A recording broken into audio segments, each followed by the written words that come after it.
Welcome to Actors Are Born. I never posed for pictures with few clothes on. I only used my hair. The person speaking is one of the most enigmatic and fascinating divas of 1940s Hollywood, a woman whose image is inextricably linked to a cascade of blonde hair that covered half of her face, creating an aura of mystery that seduced millions of viewers.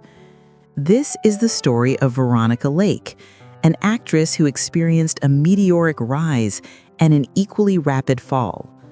A life marked by undeniable talent and profound fragility. Veronica Lake, born Constance Frances Marie Ockelman in Brooklyn, New York on November 14, 1922, did not dream of the cinema. Her desire was to become a surgeon, but fate and her mother had other plans. After a childhood marked by the loss of her father and an early diagnosis of schizophrenia, her mother enrolled her in an acting school in Beverly Hills, hoping that art could be a form of therapy. And indeed, Constance's talent was quick to emerge.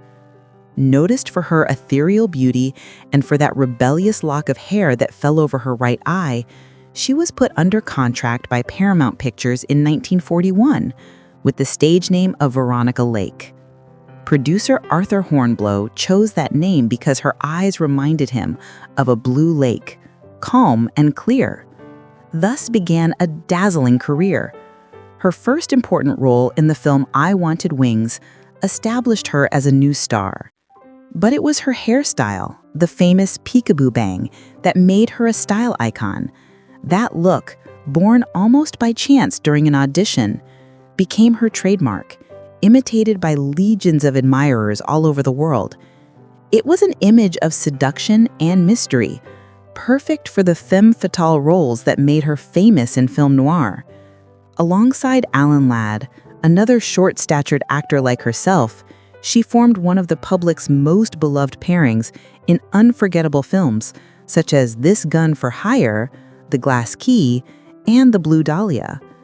However, behind the success hid a complex and tormented personality.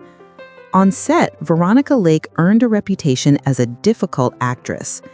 Joel McCrea, after working with her, declared that life is too short to make two films with Veronica Lake.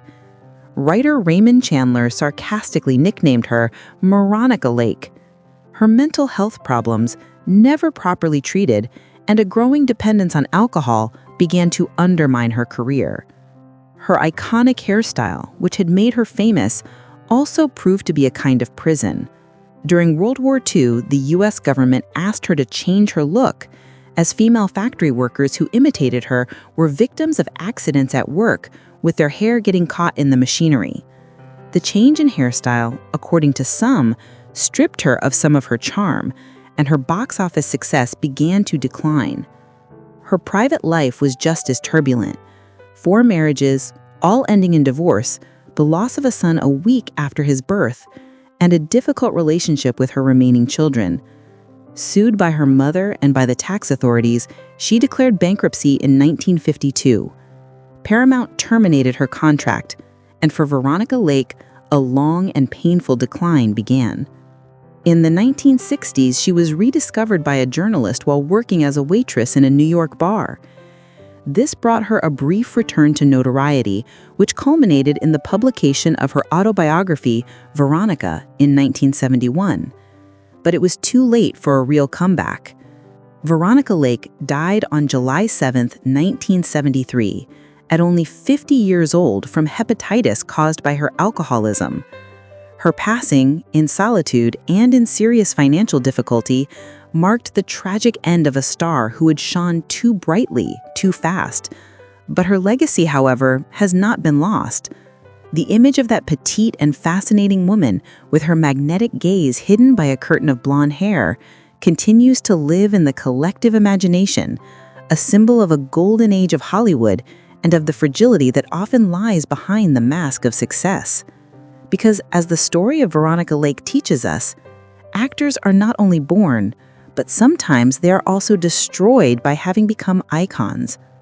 You have been listening to an episode of Actors Are Born. Discover more portraits of your favorite stars. Thank you and see you soon.